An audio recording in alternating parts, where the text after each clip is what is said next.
It seems like a lot of landlords and midterm rental hosts don't know about this particular rental lease clause because they always ask me if they should hire cleaners to enter their midterm rental. As a reminder, a midterm rental is a 30+ day furnished rental. It is popular with people that want traveling nurse tenants or know about Furnish Finder. It is also popular with landlord hosts that might want to occasionally use the investment property for personal use, and or for landlord hosts that had a successful STR that then got blocked by city regulation.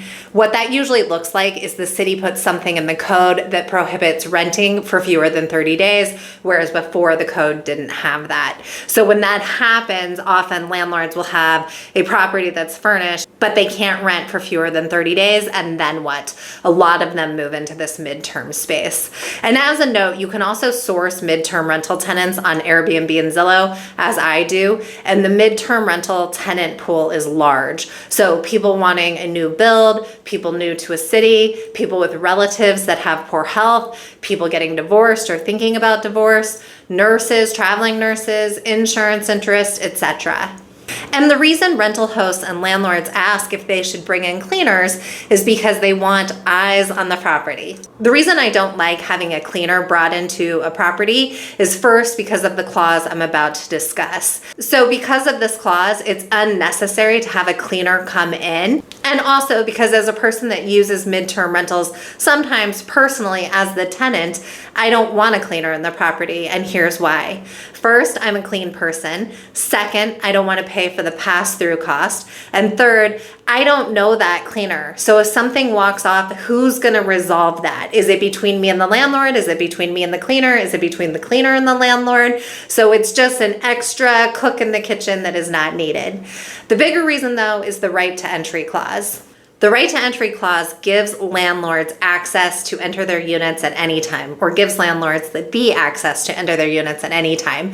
So usually the request needs to be made in advance, 24 hours for most states. I think in California it's 48 hours, so double check me on that. And second, it needs to be in writing. But at any time you have the right to access your property and see how things are looking. And if there's an emergency in most states, you can enter to eradicate the emergency right then and there, but you have to let the tenant know within 48 hours that you have entered the property. If you feel like you're learning something in this video, please like it. It helps other aspiring landlords find this content. And you might subscribe if you want more content around how to self-property manage. Now, if you just want to schedule it out and you want to come into the property, but you feel uncomfortable telling the tenant that you just want to get eyes on the property, you can always reference this clause while also stating that you need to do an annual smoke alarm check. If you are new here, welcome. I'm Erin Spradlin. This is my channel and it is for new and aspiring landlords. Most of my subscribers and consulting clients are in the 30+ day furnished rental space, but I also help people with their long-term and short-term rental practices as well.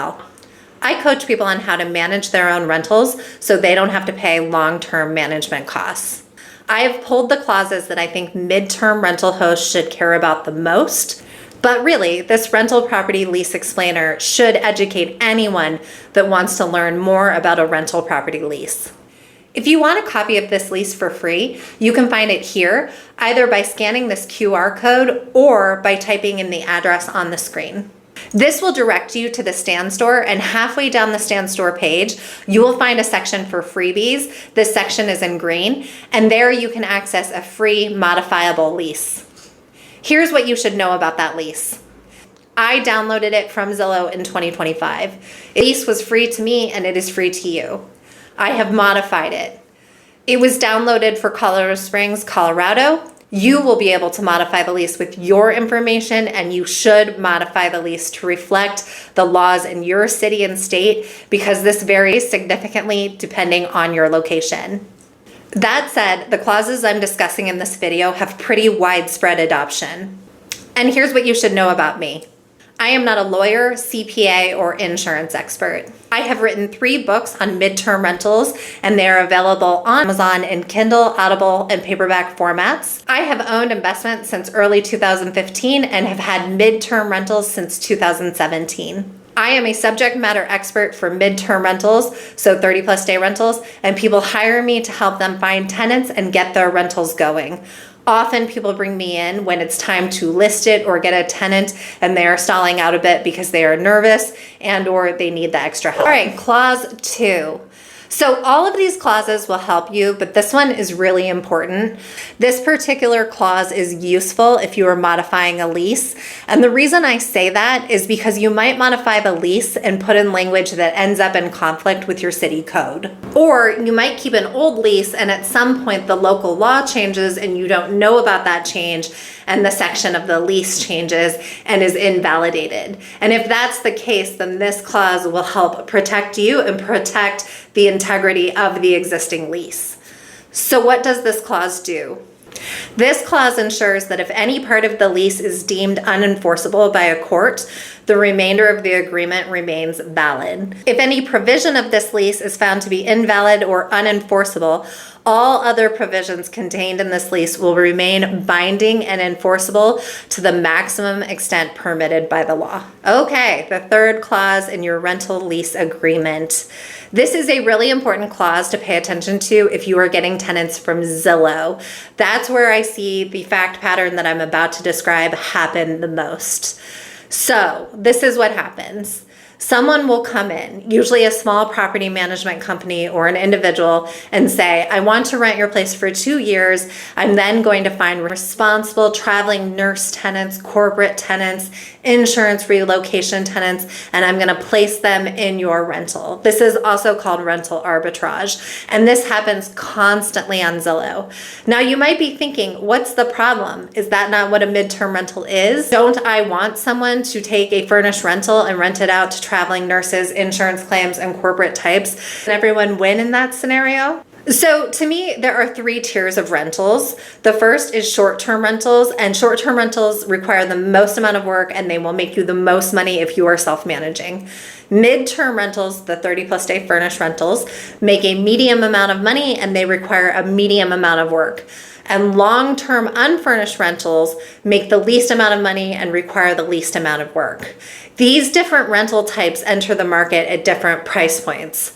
So as an example, let's assume that the long-term unfurnished rental rate is $1,000.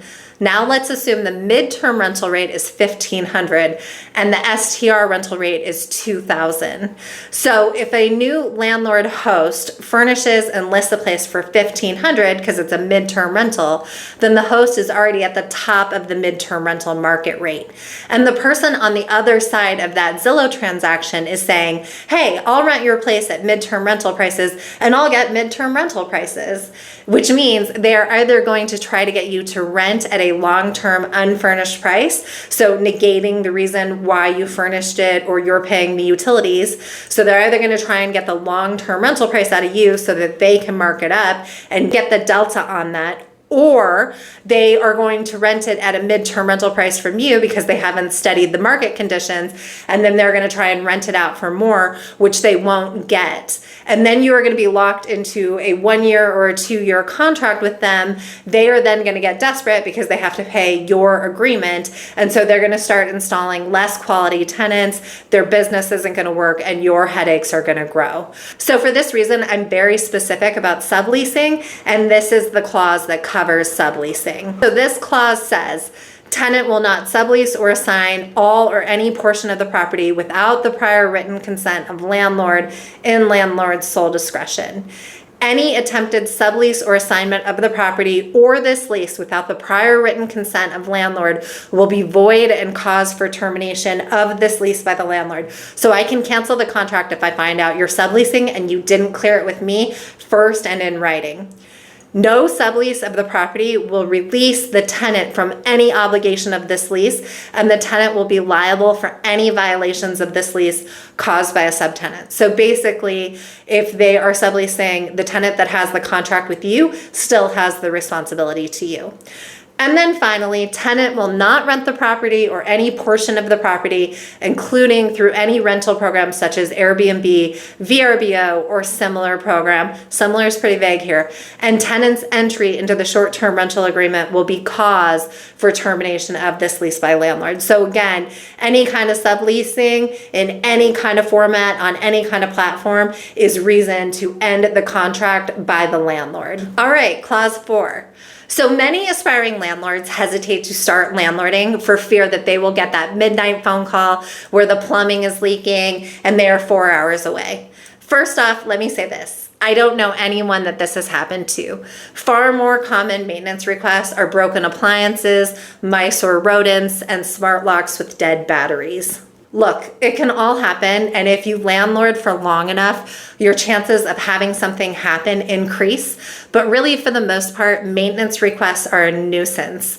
That isn't to say I don't want people to keep my place in great shape or let me know when something has happened, but I don't want to stop what I'm doing in my day-to-day job to play telephone between the service provider and the tenant. Now, people worry that if you let the tenant schedule their own maintenance, the tenant is going to hire the most expensive maintenance person. I know this is a popular feeling because I've heard people express it more than once, but let's take a minute to think about this. From my experience as a host and a consultant to other hosts, most tenants, meanwhile, and most landlords care about being good landlords. That is my experience. It is also my belief that your tenants have better things to do than to find the most expensive maintenance repair to run up your bills. And that if that is the case, meaning if a tenant is so pissed at you that they want to run up the bills with maintenance, you should try to fix that tenant-landlord relationship, and that should be your top priority. But what I'm getting at is I make my tenants schedule their own maintenance. I give them the autonomy, and this is the clause I do it with. And if you are genuinely worried about them running up the bill, you can restrict how often they are allowed to do this during the term of their stay, or you can make them only call certain providers. But the point is, I'll pay for the maintenance, but I make the tenant schedule it. The point of this clause is to detail the process for renewing the lease, including any rent increases or changes in terms for the new lease period. When you download a lease out of Zillow, you have the option of a fixed term or a month-to-month rental. This lease is for a fixed term, but if you're in a state or city that has no fault evictions, you need to double check the rules on this. And I'm talking to you, Colorado folks, but landlords in other states, you should do a cursory search on this. And as a reminder, rental laws have many layers. So federal, state, city, sometimes the county, and HOA rules if you are in an HOA. So since this lease is set to a fixed term, let's discuss what that means. The term of this lease will begin on a start date and it will end on an end date. Neither the landlord nor the tenant is obligated, and neither has any right to unilaterally renew or extend the term of this lease. If landlord accepts tenant's payments of the monthly rent otherwise due under this lease for the month after the end of the term, meaning the tenant's term is over, but then they pay let's say the tenant's term is over in May, but then all of a sudden they're paying for the June rent, then this lease will be deemed to continue on a month to month. And in such an event, so when a landlord tenant move from a fixed term to a month to month, then you have to establish if this lease still holds, which it does. Second, how do you then terminate? So per this lease, the tenant has to give 30 days written notice of termination to the other party. One thing you want to pay attention to in your city or state is if your city or state has anything in the code written in if the tenant has stayed for a year. Does it require a longer written notice period as the landlord, or if they have stayed for 6 months, or if you are in a no-fault eviction? So those are the things that you're going to want to look for to make sure you are protected.